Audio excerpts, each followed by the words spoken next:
Hello everyone. Today I am going to teach you the second chapter of embedded system, that is programming using embedded C. In last lecture I finished chapter 1.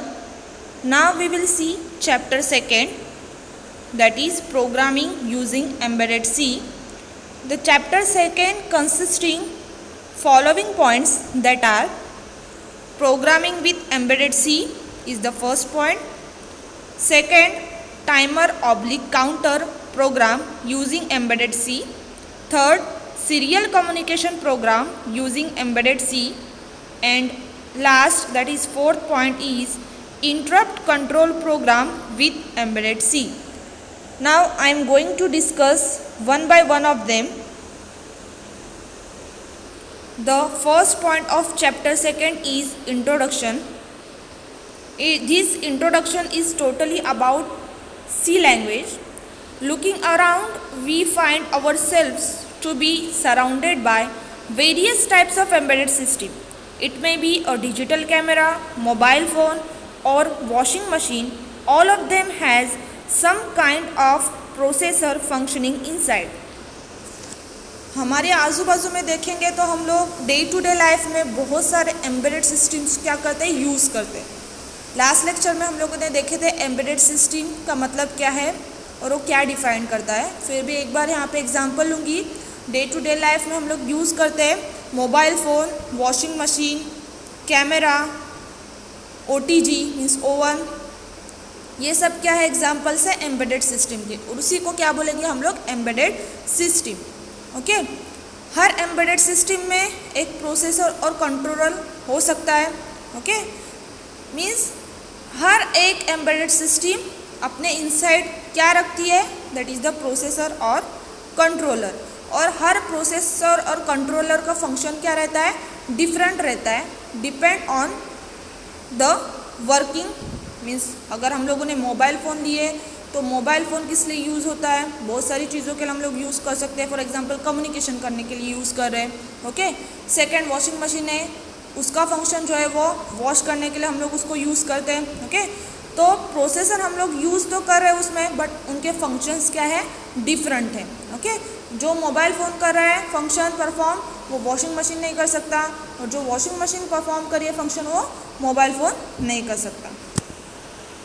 Next, as time progressed, use of microprocessor assembly only as the programming language reduce and embedded system moves on to C. C is most widely used programming language for embedded processor/controller. अभी यहाँ पे क्या बताया हुआ है, बहुत सारे processors हम लोग यूज़ करते हैं एम्बेडेड सिस्टम में, कंट्रोलर यूज़ करते हैं एम्बेडेड सिस्टम में. तो उस प्रोसेसर और कंट्रोलर के लिए एक प्रोग्रामिंग लैंग्वेज यूज़ होती है. मीन्स विदाउट प्रोग्राम वो प्रोग्राम देना पड़ेगा. फॉर एग्जांपल वॉशिंग मशीन है, हम लोगों को क्या करना है, क्लॉथ्स को वॉश करना है. तो क्लॉथ्स वॉश करने के लिए कुछ तो प्रोग्राम चाहिए कंट्रोलर को देने के लिए. अगर हम लोगों ने वॉश करने के लिए प्रोग्राम डाले कंट्रोलर में, तो ही वो फंक्शन मशीन क्या कर सकती है, वर्क कर सकती है. ओके. तो उसके लिए प्रोग्रामिंग लैंग्वेज यूज़ होती है. प्रोग्राम को लिखने के लिए प्रोग्रामिंग लैंग्वेज यूज़ होती है. आइदर वो असेंबली हो सकती है और वो सी भी हो सकती है. बट स्टार्टिंग में असेंबली यूज़ होती थी. ओके. बट नाउ डेज जो है सी लैंग्वेज यूज़ होती है, because it is very easy to write. Okay. हम लोग आगे देखेंगे कि असेंबली और सी में क्या डिफरेंस है. But C is widely used programming language for embedded controller. Now that is a comparison between assembly language and C language. इस वर्ष से आपको क्लियरली अंडरस्टैंड होगा कि असेंबली लैंग्वेज प्रोग्रामिंग जो हम लोग लिखते हैं वो असेंबली में क्यों नहीं लिखते, सी में क्यों लिखते हैं. उसका डिफरेंस इस पर से समझेगा कि एम्बेडेड सी जो है, सी का बेनिफिट क्या है प्रोग्राम लिखने के लिए, हम लोग असेंबली क्यों यूज़ नहीं करते. तो फर्स्ट डिफरेंस देखेंगे, that is the execution time. यानी प्रोग्राम को एग्जीक्यूट होने के लिए, परफॉर्म होने के लिए कितना टाइम लगता है. For assembly language the execution time is required less, यानी it is a faster. Embedded C के लिए क्या है, it is slower, means it requires more execution time. Okay. Second difference क्या है? Time for coding. कोडिंग करने के लिए कितना टाइम लगता है असेंबली लैंग्वेज के लिए? More time required for coding in assembly language and less time required for coding in embedded C. ज़्यादा टाइम कोडिंग के लिए किस में लगता है? असेंबली लैंग्वेज में, और कम टाइम कोडिंग के लिए किसके लिए लगता है? एम्बेडेड सी के लिए। हम लोगों ने फर्स्ट देखे है difference, execution time faster for assembly language and slower for embedded C. Second देखे time for coding more for assembly language and less for embedded C. Third जो है हेक्स फाइल साइज, यानी टोटल हेक्साडेसिमल जो है हम लोग की उसकी फाइल साइज कितनी है? तो असेंबली लैंग्वेज के लिए जो है वो लेस है, एम्बेडेड सी के लिए जो है वो मोर है। नेक्स्ट डीबगिंग, असेंबली लैंग्वेज के लिए not too easy, embedded C के लिए it is easy for debugging. Next fifth difference is ease for coding for assembly language. Coding in assembly language is difficult, similarly in embedded C coding in embedded C is easy. ये main difference है। उस पर से हम लोग define कर सकते हैं कि एम्बेडेड सी में जो है वो कोडिंग करना बहुत ईजी है, सो एम्बेडेड सी क्या होती है? ज़्यादातर यूज़ होती है। नेक्स्ट जो डिफरेंस है memory required for program coding. In assembly language memory required is less, but in case of embedded C memory required is more. Next difference is processor. In assembly language is processor or controller dependent, but C is processor और controller independent. यानी assembly language जो है वो controller और processor पे depend रहता है, but in the case of C जो है वो प्रोसेसर और कंट्रोलर पे डिपेंड नहीं रहती। And the last difference is types of language. Assembly language is low level language and embedded C is high level language. There are total 8 differences between assembly and embedded सी।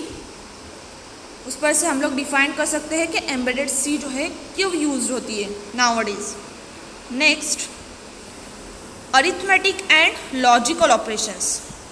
उसमें हम लोग first देखेंगे arithmetic operations. First of all देखेंगे तो arithmetic में कौन कौन से ऑपरेशंस आ सकते हैं? That is addition, subtraction, multiplication, division. Yes, जितने भी सब मैथमेटिकल फंक्शंस है, मैथमेटिकल ऑपरेशंस है, वो किस में आएंगे? अरिथमेटिक ऑपरेशंस में। यानी प्रोग्राम में हम लोग को क्या करना है? अरिथमेटिक ऑपरेशंस परफॉर्म करना है। मीन्स ऐड करना है, सब्ट्रैक्ट करना है, मल्टीप्लाई करना है, डिवाइड करना है, but by using program. Okay, the most basic concept is equal operator. It store the content at its right into the variable at its left. For example, the following code will store the value of b into a। हम बाद में देखेंगे कि arithmetic operations कौन कौन से हैं, but इतना याद रखना है ये जो इक्वल की साइन है वो इम्पॉर्टेंट है। ओके, तो इक्वल अगर साइन आई प्रोग्राम में तो क्या इंडिकेट करती है? ओके, तो फर्स्ट हम लोग एग्जांपल से ही क्लियर करेंगे इक्वल का मीनिंग क्या है। यहाँ पे दिया हुआ है एक example, that is a is equal to B semicolon. Semicolon वो भी हम लोग बाद में देखेंगे क्यों दिया गया है। Okay, so a equal to B का मतलब है b का जो भी डेटा है वो हम लोगों ने क्या किए? a में स्टोर किए। ऐसा नहीं पढ़ना है कि a का डेटा b में स्टोर किए, ये रॉन्ग है। राइट मीनिंग क्या है इस स्टेटमेंट की? The data of b is store in a। यानी हम लोग को अगर b का डेटा a में स्टोर करना है तो हम लोग क्या लिखेंगे? a is equal to B. अगर b is equal to a लिखेंगे तो वो रॉन्ग हो जाएगा। फॉर एग्जांपल एक एग्जांपल लेंगे और हम लोगों को y का डेटा z में डालना है। ओके, तो इक्वेशन कैसे आएगी? z is equal to y। जो भी डेटा हम लोग को मूव करना है, स्टोर करना है किसी भी वेरिएबल में, तो वो राइट साइड में आएगा। मीन्स अगर हम लोग को y का डेटा z में डालना है तो फर्स्ट z आएगा, बीच में इक्वल टू आएगा और राइट साइड में y आएगा। मीन्स y का डेटा कहाँ पे मूव किए? z में। Similarly like a is equal to b। जो भी डेटा हम लोग को मूव करना है वो राइट साइड में आएगा और जिसमें स्टोर करना है वो लेफ्ट साइड में आएगा। अभी बी का डेटा हम लोगों को मूव करना है और किस में स्टोर करना है, ए में, तो ए कहाँ पे आएगा, लेफ्ट साइड में। तो इसका मतलब क्या हुआ, बी का डेटा हम लोगों ने कहाँ पे मूव किया है और कहाँ पे स्टोर किया है, ए में। Okay, next, the following expression is totally invalid, that is 5 is equal to B. Note that in C language any code line end with semicolon except for the lines ending with bracket। अगर हम लोगों ने 5 is equal to B ऐसा लिखे तो totally wrong हो जाएगा। यहाँ पे ओनली कैरेक्टर यूज होते, not number. Okay, means B का डेटा 5 में कैसे स्टोर कर सकते हैं। ओके, 5 जो है हम लोग बी में स्टोर कर सकते हैं, बट बी 5 में स्टोर हो सकता है क्या, नहीं, टोटली रॉन्ग कंडीशन है। ओके, यहाँ पे एक और एक सेंटेंस दिया हुआ है कि इन सी लैंग्वेज, हम लोगों को अगर सी लैंग्वेज में प्रोग्रामिंग करनी है तो हर एक एक्सप्रेशन मीन्स हर एक लाइन के बाद हम लोग को एंड होने के बाद हम लोग को क्या करना है, प्रोग्राम लाइन जो रहेगी एंड होने के बाद सेमी कोलन देना है। ओके, इसलिए हम लोगों ने लास्ट इसमें देखे थे A is equal to B semicolon, वहाँ पे वो एंड हुआ था इसलिए हम लोगों ने क्या किया, सेमी कोलन दिए। बट कहाँ पे सेमी कोलन नहीं देना है, जहाँ पे ब्रैकेट आएंगे, ब्रैकेट मैंने दिखाई हुई यहाँ पे, अगर ऐसे ब्रैकेट आए तो वहाँ पे सेमी कोलन नहीं देना है, बट जहाँ पे हम लोग की प्रोग्राम की स्टेटमेंट एंड होती है वहाँ पे सेमी कोलन मस्ट है, उसके बिना प्रोग्राम रन नहीं होगा, एरर आएगा।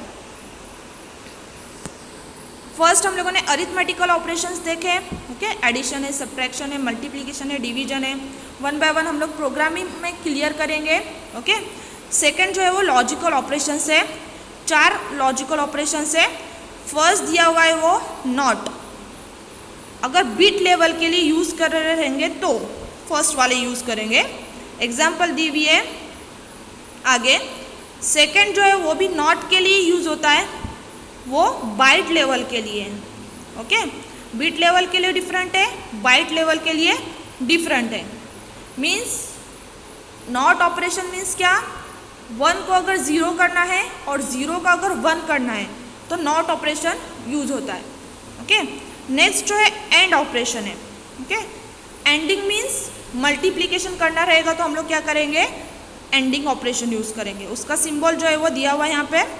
और ऑरिंग मीन्स एडिशन, एडिशन करनी रहेगी, ये भी लॉजिकल ऑपरेशंस में आता है, एडिशन करनी रहेगी तो और ऑपरेशन यूज़ होता है, उसका भी सिंबल दिया हुआ है, वही सिंबल हम लोग को प्रोग्राम में यूज़ करना है। अगर ऐसा सिंबल आया तो समझेंगे कि ऑपरेशन कौन सा है, और वाला ऑपरेशन है। ये सब जो है वो प्रोग्रामिंग में क्लियर होगा, सिर्फ सिंबल्स याद रखने हैं, कैसे दिखते हैं और उसको क्या बोलते हैं। मीन्स अगर किसी ने पूछा और कभी एग्जाम में अभी आ सकता है कि एंड लॉजिकल ऑपरेशंस कौन कौन से हैं, तो ये सब आने चाहिए, सिंबल याद रखना है, एंड के लिए कौन सा यूज़ होता है, और के लिए कौन सा यूज़ करते हैं, नॉट के लिए कौन सा यूज़ होता है। Now the rest will be on the next lecture, जितने भी रिमेनिंग पॉइंट्स है प्रोग्रामिंग से हम लोग स्टार्ट करेंगे नेक्स्ट लेक्चर में। Thank you.